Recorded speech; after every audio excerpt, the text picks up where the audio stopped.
Spotam, parlez de vous, chez vous. Bonjour et bienvenue sur la chaîne des tutos Spotam. Dans cette vidéo, on va vous montrer comment on installe Spotam, comment on le met en route, en s'appuyant sur un cas très simple, l'utilisation de vos photos et de vos MP3. Et on va vous montrer que tout ça se met en route en moins de 5 minutes. On commence par télécharger la dernière version de Spotam sur le site spotam.fr. Et si vous ne vous rappelez plus du lien, Google est votre ami. On va dans la section téléchargement, logiciel, et on télécharge la dernière version.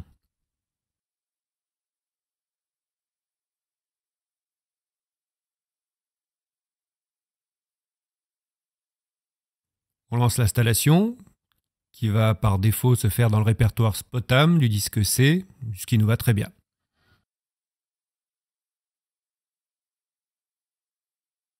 Une fois l'installation terminée, on va dans le répertoire d'installation. Il y a bien sûr l'application Spotam qu'on va lancer dans quelques instants. On constate qu'on a un guide utilisateur auquel on vous conseille de vous référer si vous avez des questions particulières. Un fichier de release notes qui décrit les nouveautés de la version. Le contrat de licence utilisateur. Un répertoire de démos, des fichiers d'habillage qui vous sont offerts et déjà quelques web radios prêtes à être utilisées. On verra ça dans un prochain tuto. Pour l'instant, on va se contenter de lancer Spotam. Et comme c'est la première fois qu'on le lance, vous devez accepter le contrat de licence qui vous permet d'utiliser le logiciel. Vous le lisez et vous l'acceptez pour pouvoir accéder à Spotam. Au démarrage de l'application, on a déjà une bonne idée de ce que c'est faire Spotam avec quelques éléments de démo. D'abord une boucle musicale qui tourne en permanence et une annonce audio qui va passer toutes les 2 minutes. Spotam, parlez de vous, chez vous. D'ailleurs, dans la programmation du jour, on va pouvoir vérifier les horaires de programmation. Les programmations sont définies par des règles et on voit qu'effectivement, on a prévu que le fichier spotam.mp3 soit programmé toutes les 2 minutes, tous les jours. On remarque au passage qu'un autre fichier est programmé. En fait, c'est un fichier Windows Media Video. Et pour qu'il soit pris en compte dans la programmation, il faut activer la vidéo. On clique donc sur les outils pour accéder à la configuration de Spotam. On va dans l'onglet vidéo. On active la vidéo et on fait appliquer.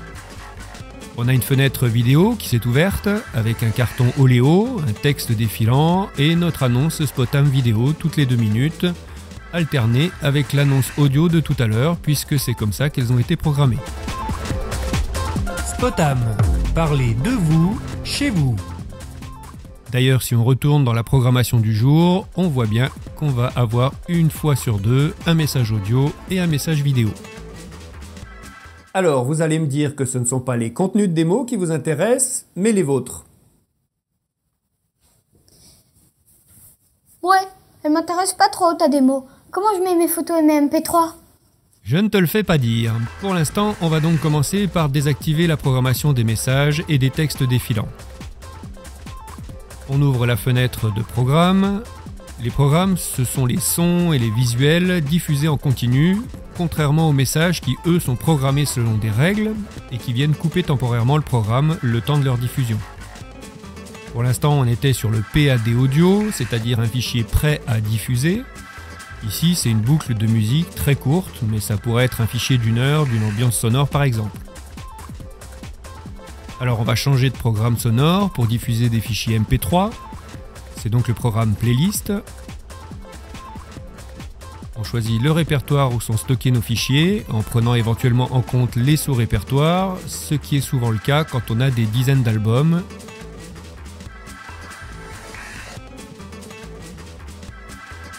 Et on active la playlist.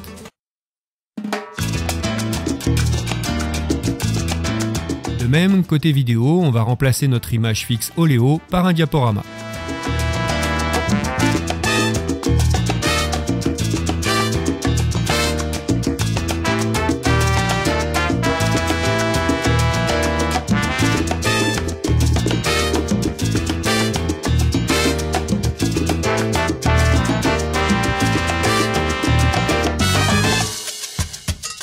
Si le logo ne vous plaît pas, ce qui se conçoit car vous voudrez mettre le vôtre, vous allez dans la configuration, habillage, vidéo et désactiver le logo.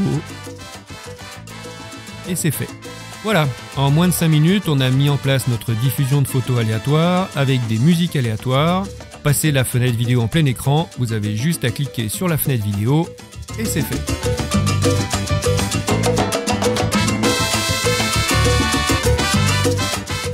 Dans un prochain tuto, on vous montrera comment sortir vos visuels sur un deuxième écran et donc par exemple sur un vidéoprojecteur. Et si vous êtes impatient, c'est dans la doc. À bientôt!